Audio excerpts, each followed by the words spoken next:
Okay, like you said, hi everybody. My name is Robert Sam. I am a student at NDSU, and today I will be presenting on predicting clay mineralogy for determining amendment best management practices. I first off want to start by explaining some of the key points from this presentation, and those include that clay mineralogy is important for reclamation and remediation. This is because clay minerals are are affected by, or they affect our soil behaviors. So they are critical to water interactions, chemical interactions, as well as soil behavior. And understanding our clay mineralogy will lead to site-specific best management practices, which will be time effective and cost mindful. Um, So before we could get into specific clay minerals, we must understand how they are formed. And so as a byproduct of chlorp, which is the formation of soil, which is climate, living organisms, parent material, relief in the landscape and time, that forms our soils. And then the chemical weathering of our parent material leads to the formation of clays. So the chemical weathering of, let's say, feldspar-rich rock will lead to the formation of kaolinite.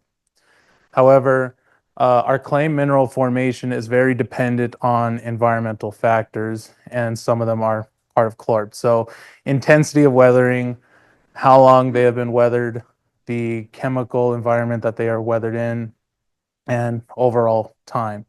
So if you have a highly weathered clay mineral that has been weathered over a long period of time at high intensity, that will lead to the formation of something like kaolinite versus a mineral that has less weathering and less intensity, it will be smectite.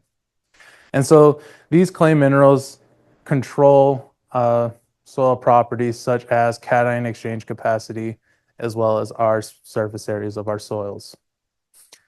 And so, like Dr. DeSutter was talking about, how soil is made up of the soil circle. So 45% is mineral, 50% is pore, and that 5% is organic matter.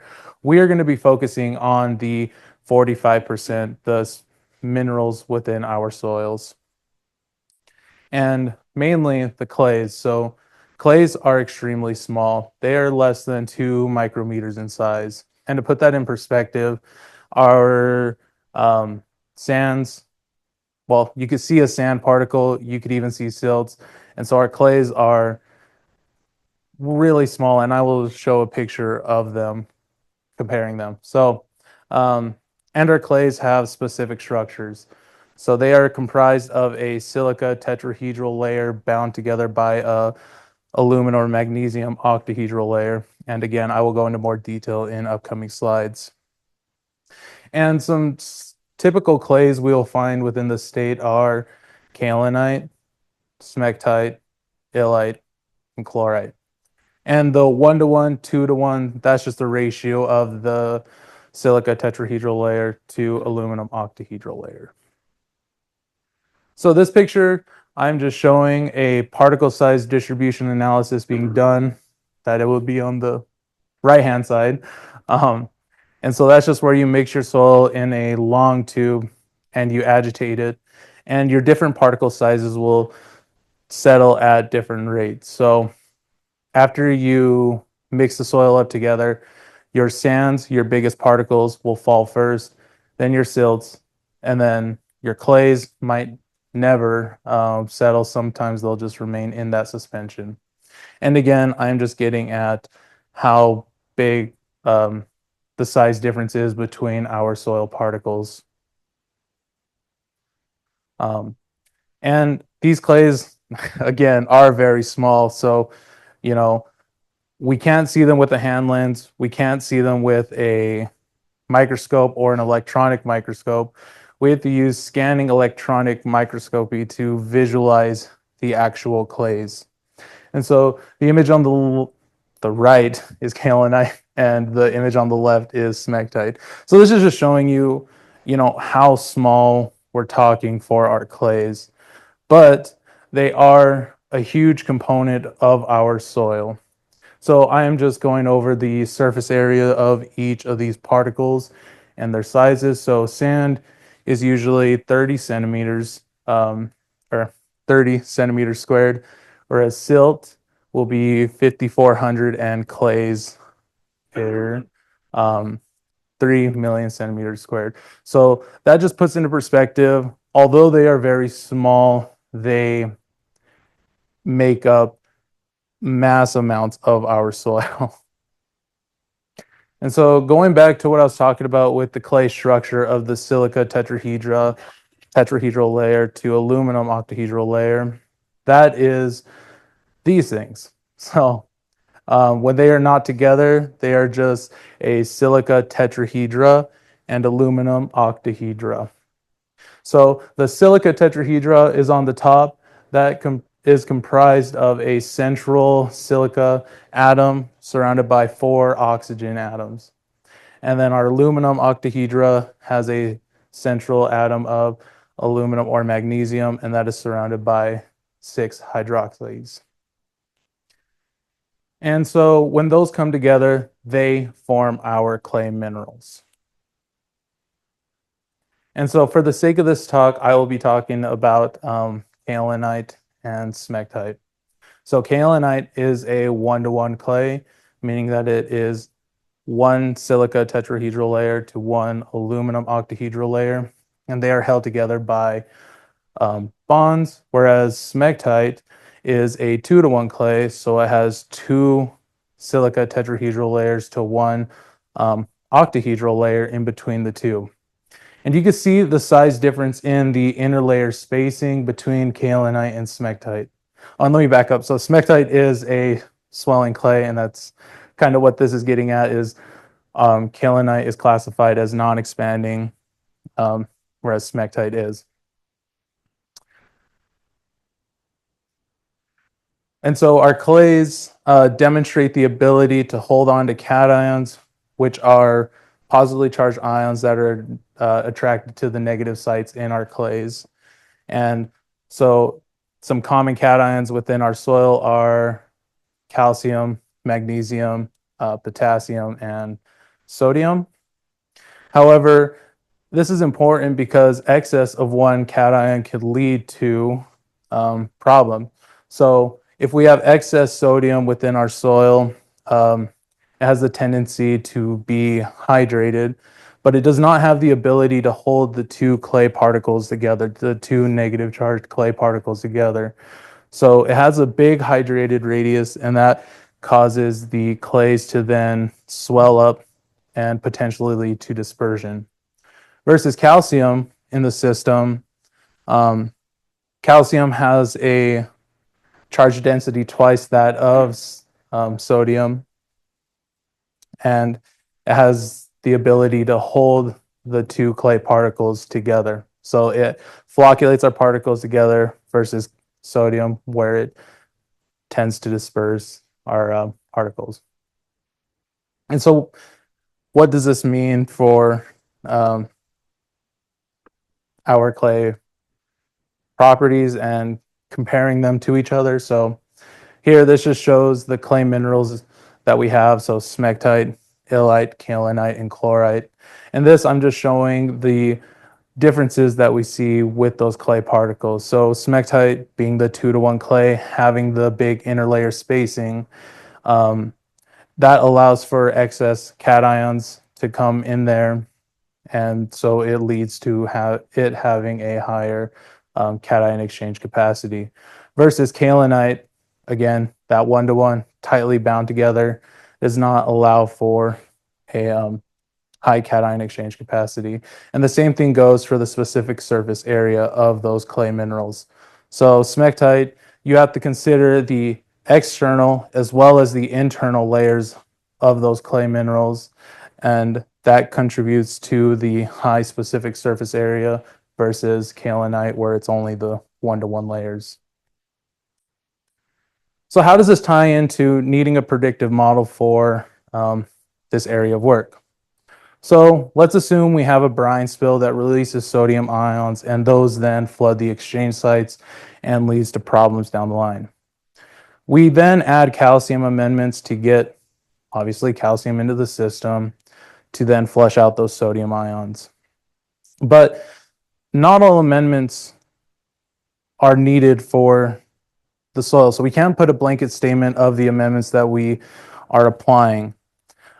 So not all soils require the same amendment or the same amount of amendment, and different soils could benefit from one amendment rather than the other. So gypsum might be a good amendment for a soil with high kaolinite, but it might not be suitable for something where we need to get a more soluble version of calcium into the system. And so a predictive site-specific model will then help tailor their approach to getting tailor the approach for us selecting amendments and understanding our soils to a greater depth. And to get at clay mineralogy traditionally requires X-ray diffraction analysis, which is a tedious process, and it takes a very long time. So for one sample, it usually costs us around $400 per sample, and it takes about 2 to 4 months to get your results back. And that's just to get at the mineralogy of your soil. So your soil is made up of kaolinite, smectite, illite, or your clay, your soil clays. They're not just one, but they are a combination of them.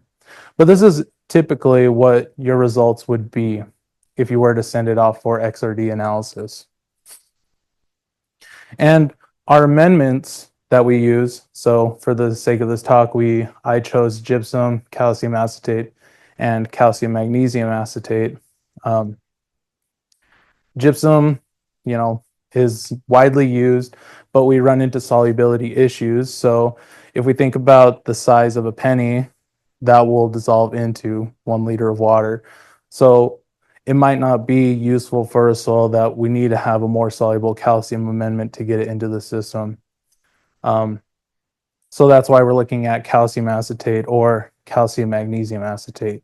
So calcium magnesium acetate is a alternative road de-icer in other states. It's similar to calcium acetate, a little bit lower cost since it is used as a road de-icer. And those are being used, but there's just not a lot of data on the biological effects of using it widespread other than biological oxygen demand.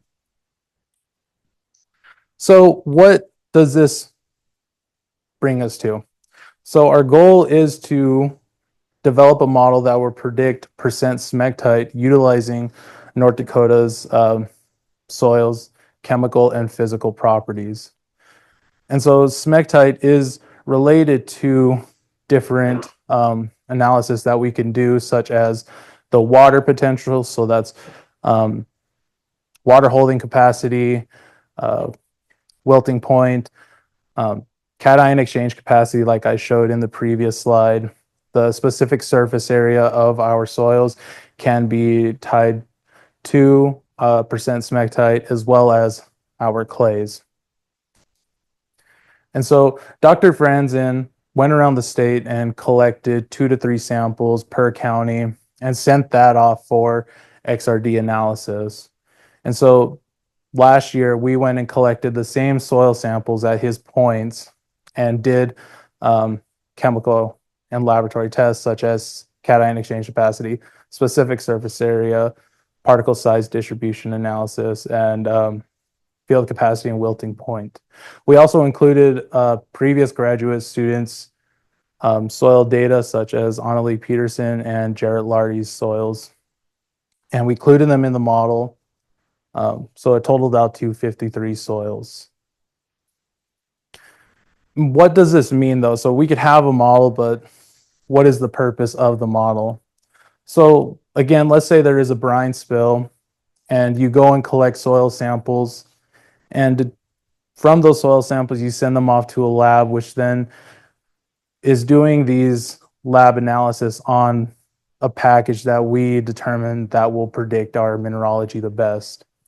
You then get the results back, and that will give you percent SMEC type, but it doesn't really tell you kind of where to go from there.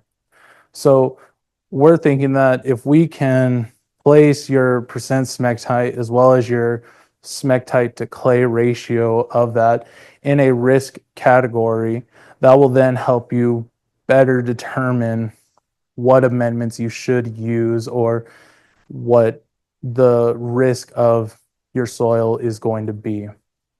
So like I was saying before, a soil will behave much differently if you have a high clay content and a high smectite content as well, versus a soil that is of that same clay content but is more of kaolinite, let's just say. So those soils, although will have the same clay content, will behave much differently. And so we're hoping that this site-specific model will be used to predict clay mineralogy. It will help benefit this industry by providing best management practices and help tailor our approaches to application, size, or choice, and hopefully, soil stability, help in engineering suitability for your soils, and then this will help reduce time and increase precision for our reclamation and remediation.